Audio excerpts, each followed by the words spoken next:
Ha! Ẹ̀yin tèmi mo kí yín káàbọ̀ padà. Ṣé gbogbo yín lẹ ti rí báyìí? Àṣírí ti tú o, àṣírí wọn ti tú. Ẹ wo bí àṣẹ lóòótọ́ ni wípé bí irọ́ bá lọ ní 20 ọdún, ọjọ́ kan ṣoṣo báyìí, òun lòtítọ́ máa ṣe kí ni? Òun lòtítọ́ máa bá a. A dẹ̀ sọ, a pariwo títí, àní kẹ́ ẹ jáwọ́ nínú ọ̀tẹ̀. Ọ̀tẹ̀ máa ń tẹ̀yàn rì ni. Ẹ wo bí ó ní agbára. Alhaji Wasiu Ayinde Marshal K1 the ultimate olúayé Fuji. Ṣó yẹ kó rí bẹ́ẹ̀? Ṣó yẹ kó rí bẹ́ẹ̀? Ṣó yẹ kó rí bẹ́ẹ̀? Kí ló dé? Kí ló dé? Kí ló fà tí ó fi já sí wípé tí Wasiu Ayinde bá fi lè sọ nǹkan kan ní Nàìjíríà yìí, gbogbo mídíà ló máa shake, everywhere ló máa mì tìtì. Àṣẹ wípé àwọn tí wọ́n ń takú Wasiu Ayinde tí wọ́n sọ wípé Wasiu Ayinde ò lè jẹ Àwùjalẹ̀. Àṣẹ wípé ọlá Wasiu Ayinde ló ń bí wọn nínú. Kò tán mọ́ ìdílé tó ń jọba. Wasiu Ayinde kò láǹfààní láti jọba. Àṣẹ wípé ẹ wo bí ó ní agbára pọ̀. Ẹ bá mi share fídíò yìí. Ẹ kọ́kọ́ bá mi share fídíò yìí ná. Ẹ bá mi share kó lọ káàkiri kí gbogbo àwọn tí wọ́n lérò wípé Wasiu Ayinde ò lè di Àwùjalẹ̀. Mo ń sọ fún yín, lẹ́yìn Ọlọ́run ọba dániwáyé, Ọlọ́run ọba dẹ́dà, Ọlọ́run nìkan ló lè sọ pé Wasiu Ayinde ò lè jẹ Àwùjalẹ̀ o. Lẹ́yìn Ọlọ́run kò sẹ́lòmíì mọ́. Nítorí pé kí ni? Kí kábíyèsí Àwùjalẹ̀ tànà ọba Síkírù Adétọ̀nà kí wọ́n tó wàjà, òun ni bàbá tí fa ilẹ̀ Ìjẹ̀bú ni wọ́n ti fà lé Wasiu Ayinde lọ́wọ́. Àṣírí kí nìdí tí ọba Àwùjalẹ̀ tànà tí wọ́n ṣe tètè fi Wasiu Ayinde jẹ olórí ọmọ ọba gbogbo ilẹ̀ Ìjẹ̀bú nígbà tó kù péréte kí bàbá yẹn wàjà. Àṣẹ pé bàbá yìí ti rí ọjọ́ iwájú. Àṣẹ wípé bàbá yìí ti mọ̀ wípé tí àwọn bá papòdà tán, tí Wasiu Ayinde bá wá fẹ́ gun orí àpèrè yẹn, dandan ni káwọn kan kí wọ́n takò. Lára nǹkan tí ọdẹ máa kọ́kọ́ fi takò ni wípé Wasiu Ayinde ò tán mọ́ ìdílé tí ó gbọ́dọ̀ jọba. Ẹ gbọ́, ṣe bó ṣe rí nìyẹn.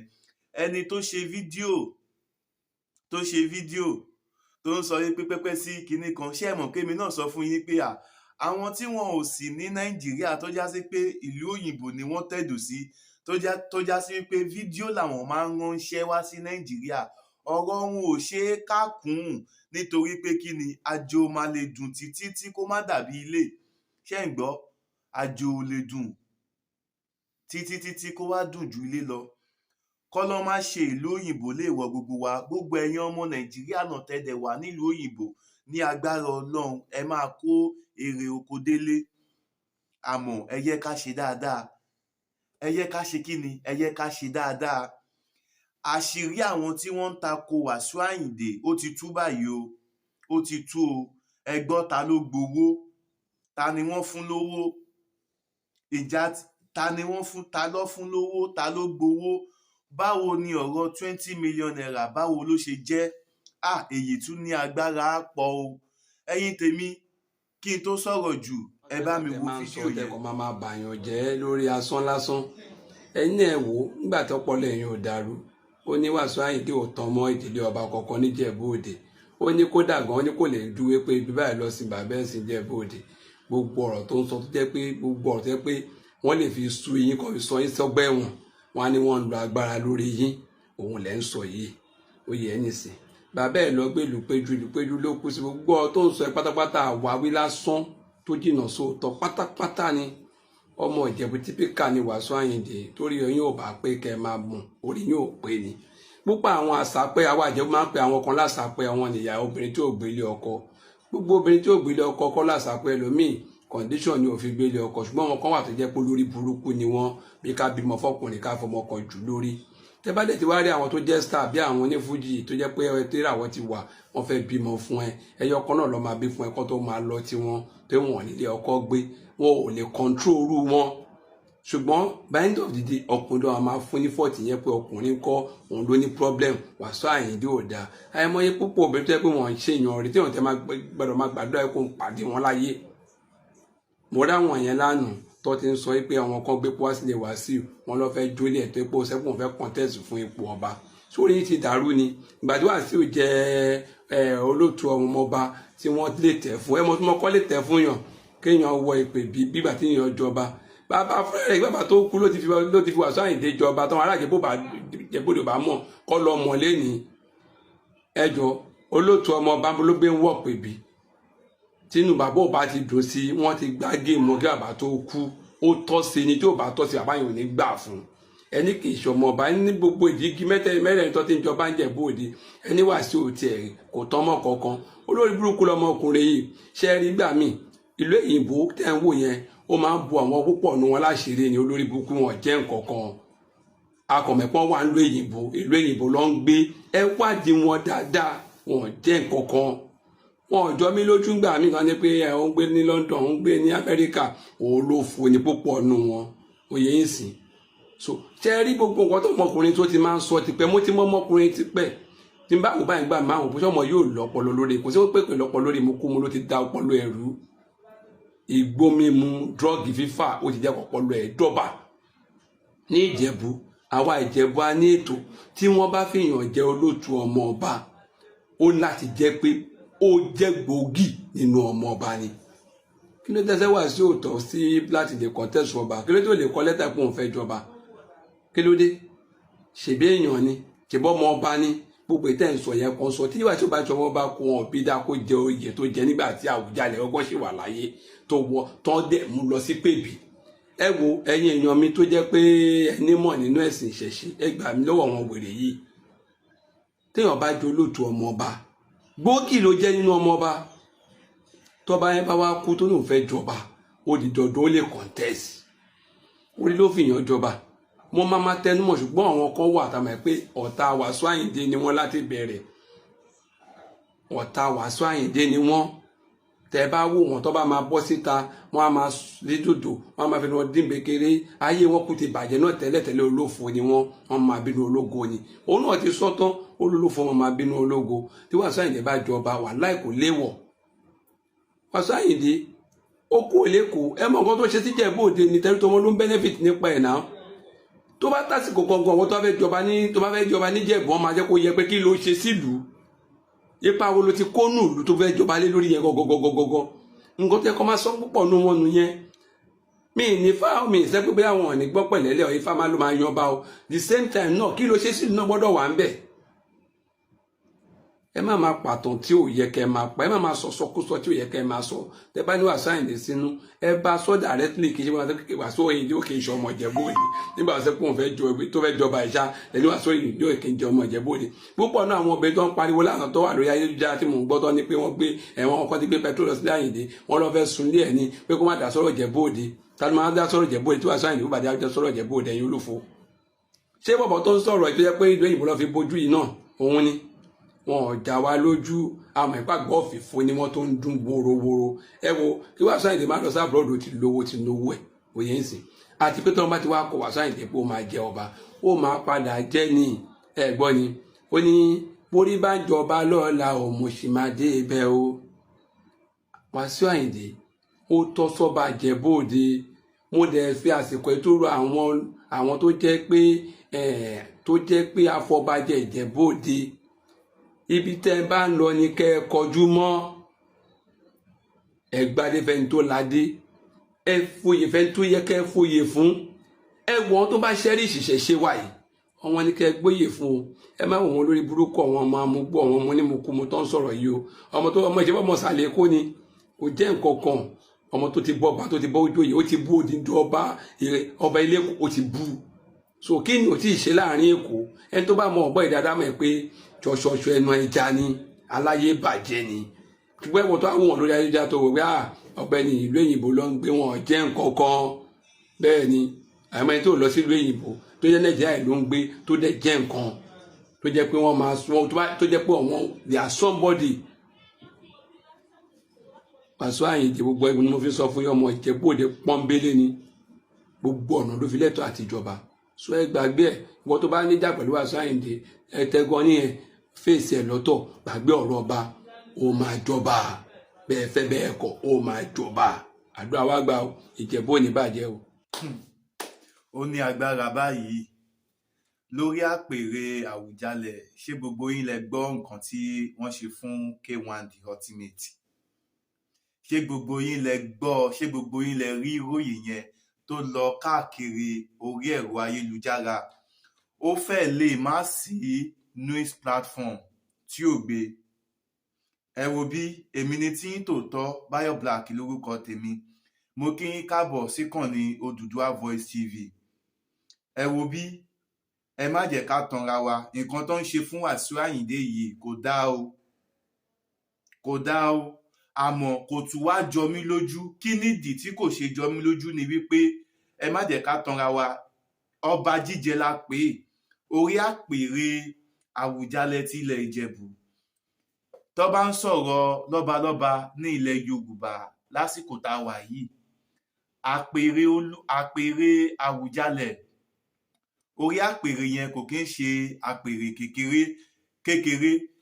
Dandan náà dẹ̀ ni wípé kí àwọn ọmọ oyè kí wọ́n ṣe kí ni, kí wọ́n takora wọn, látàrí wípé kí ni, oníkálukú máa dúpé kí àpèrè yẹn kó jóun lòun máa bọ́ síbẹ̀, àtẹni tó tọ́ sí àtẹni tí ó tọ́ sí. Àmọ́ ẹ̀sùn tó wá fi kan K1 The Ultimate wípé kò bìlọ́ǹgì sí ìdílé tó ń jọba, which means pé automatically ó fẹ́ jẹ́ kó yé wa wípé K1 The Ultimate kò lẹ́tọ̀ọ́ sí ipò Àwùjalẹ̀. Ṣé bó ṣe rí nìyẹn ẹ̀yin èèyàn mi?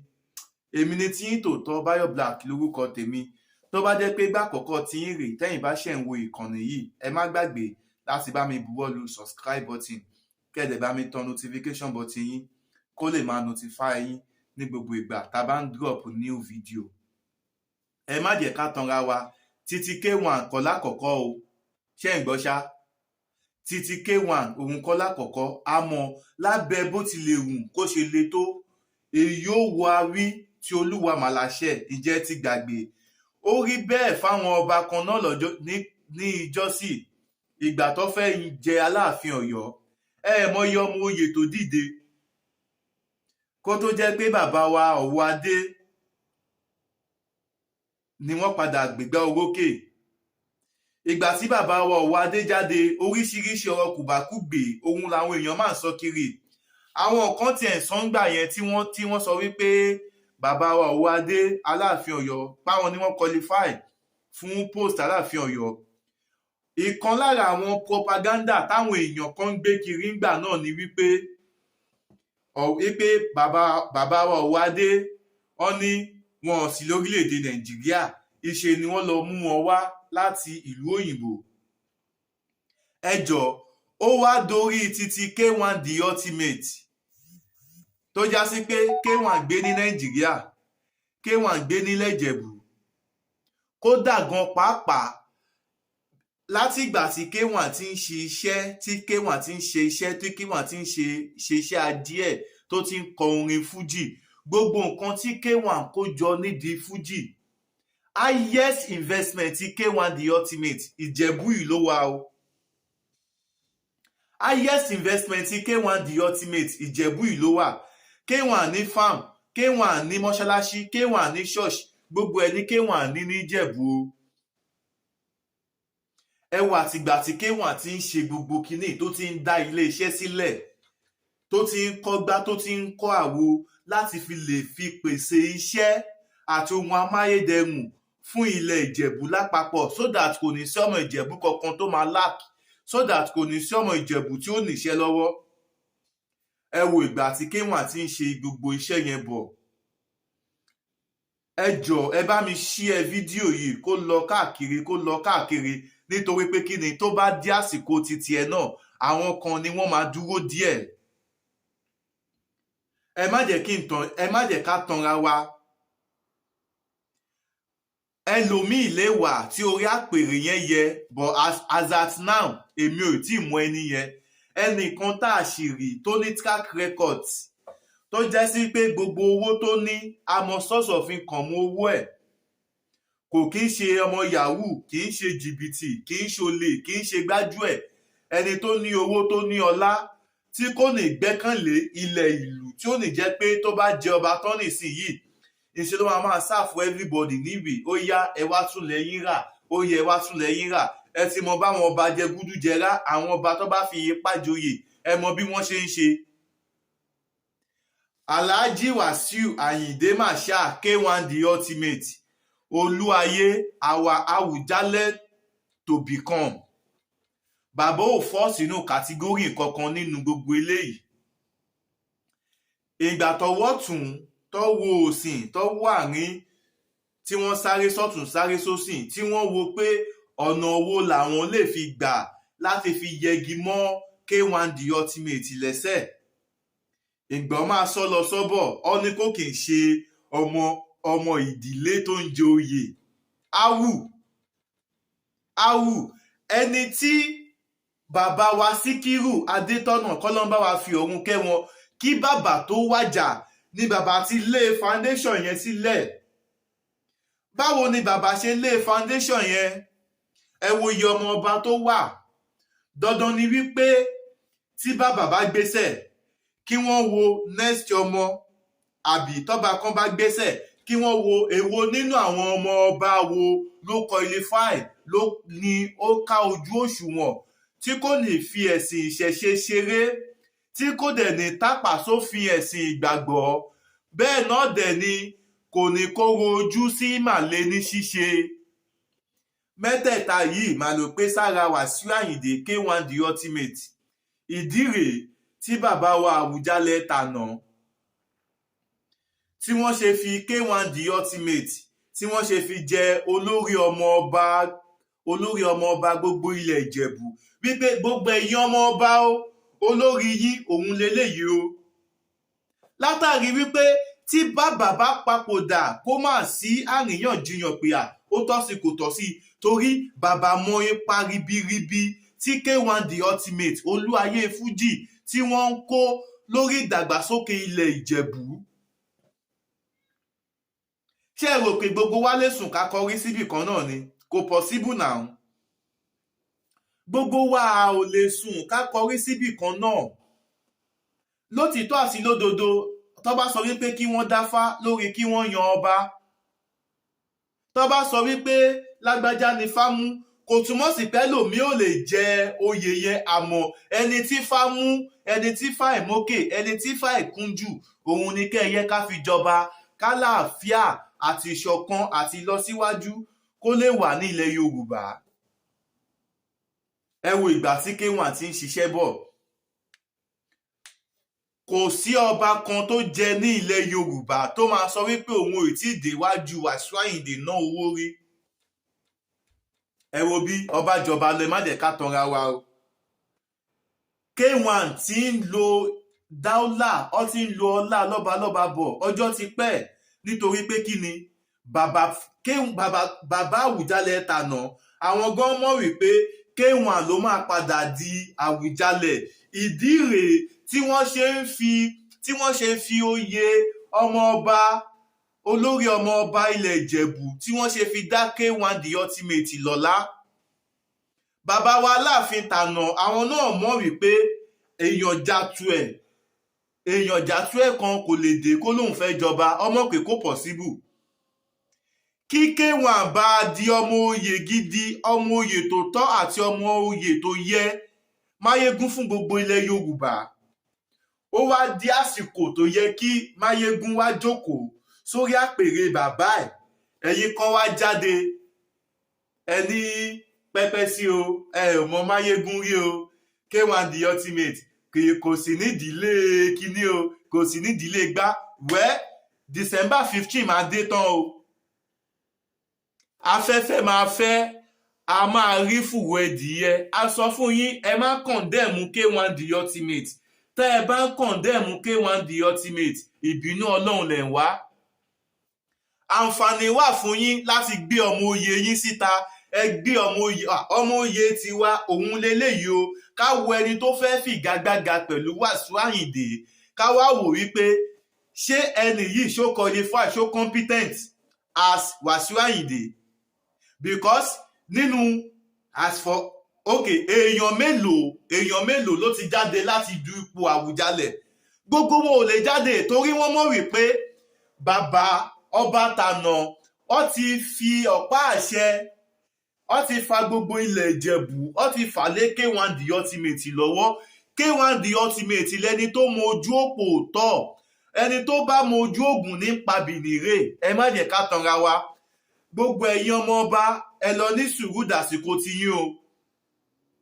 K1 The Ultimate olórí ọmọ ọba ilẹ̀ Ìjẹ̀bú, bàbá ti ṣetán báyìí láti jókòó sórí àpèrè àwọn bàbá ẹ o.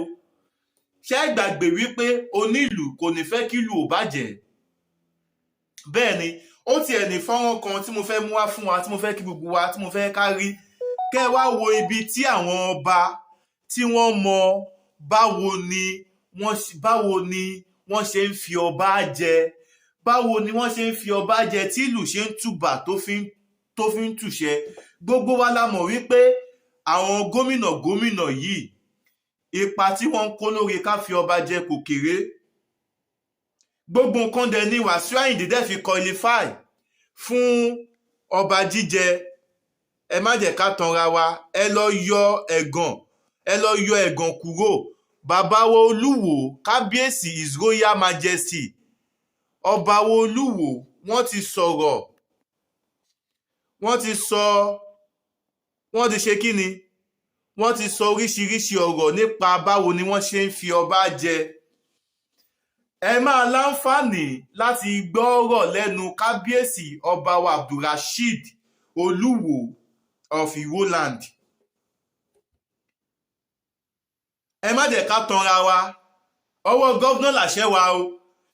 Tí gọ́vnà bá dẹ̀ ti endorse Wasiu Ayinde, ẹnikẹ́ni tó bá tún wá jáde láti wá condemn Wasiu Ayinde lẹ́yìn ẹ̀, ẹni yẹn máa continue nínú iyọ̀ o. Èmi kọ́ mo sọ bẹ́ẹ̀ o, kélé òfin máa gbé ẹni yẹn ni o. Ẹ jẹ́ ká gbọ́rọ̀ lẹ́nu bàbá wa kábíyèsí Olúwo of Iwo. Báwo ni wọ́n ṣe ń fi ọba jẹ ní ilẹ̀ Yorùbá? Ọba làwọn, àwọn tíjọba, wọ́n mọ ọ̀nà táwọn gbé gbà. Ọmọ pé kò kí ń ṣọ̀rọ̀ pé ká san bribe. Ọmọ wípé kò kí ń ṣe wípé ká ba èèyàn kan lórúkọ jẹ́, ìyẹn kọ́ la fi ń jọba.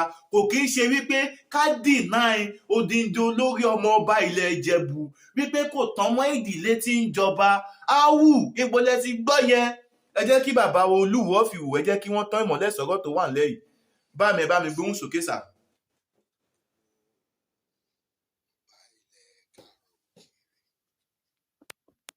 Pàápàá àwọn tí wọ́n ṣẹ̀ ń di ọba, tí wọ́n bá ti fi ẹ́ jẹ ọba, kò sí ẹnì kankan tó lè fi ẹ́ jẹ ọba àfi Ọlọ́run ọba. Yes, Ọlọ́run ni.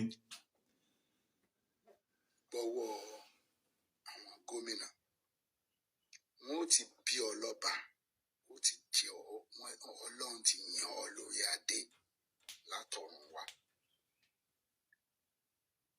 Ẹni tí ń jẹ́ ọba, òun gangan ni Ọlọ́run ọba. Ìwọ wá ní òun. Ṣé ń gbọ́ o? Nǹkan tó ń jẹ́ ọba, òun ni Ọlọ́run ọba. Ẹni tó dẹ̀ máa jẹ ọba dẹ̀ nìyí. Gẹ́gẹ́ bí ọ̀rọ̀ tí bàbá wa Olúwo of Iwo tí wọ́n sọ yìí, ó ní ẹni tó máa jọba látọ̀run ni ẹ̀yàn tí màá mọ̀ pé níyẹn ó tọ́ lọ́ba. Ẹ wo ipò tí Wasiu Ayinde Olúwayé Fújì, ẹ wo ipò tí wọ́n bó orin Fújì dé lọ́jọ́ tòní. Ẹ quote me wrong pẹ̀lú evidence. Kò sí olórin kan téèyàn máa gun orí stage ẹ̀ tó fẹ́ ná owó fún. Wasiu Ayinde ni number 1 olórin Fújì, níbi tí Ọlọ́run ti crown Wasiu Ayinde láti òde ọ̀run wá. Ọlọ́run ti gbé adé yẹn fún Wasiu Ayinde láti òde ọ̀run wá. Wasiu Ayinde ni olórin àkọ́kọ́ tó já sí pé ìwọ tó fẹ́ lọ ná owó fún, tó bá kọ́kọ́ gun orí stage ẹ̀, wà kọ́kọ́ tẹ́ pé kábíyèsí. Ẹ lọ wo gbogbo fídíò live Wasiu Ayinde. Táwọn èèyàn bá gun orí stage, ó máa kọ́kọ́ ṣe kí ni, ó máa kọ́kọ́ tẹ̀. Wasiu Ayinde kọ́ ló ń tẹ̀ fún ipò Àwùjalẹ̀ tọ́lọ́run ti fi sí orí Wasiu Ayinde. Ẹ má fi ọ̀tẹ̀, ẹ má fi ìlara, ẹ má fi inúnibíni, ẹ má fi ré kúrò. Wàsíù Àyìndé ní Àwùjalẹ̀ tọ́ sí, torí pé kí ni bàbá wa ọba tànà kọ́lọ́n bá wa fi ọ̀run kẹ́ wọn, wọ́n ti ṣe kí ni, wọ́n ti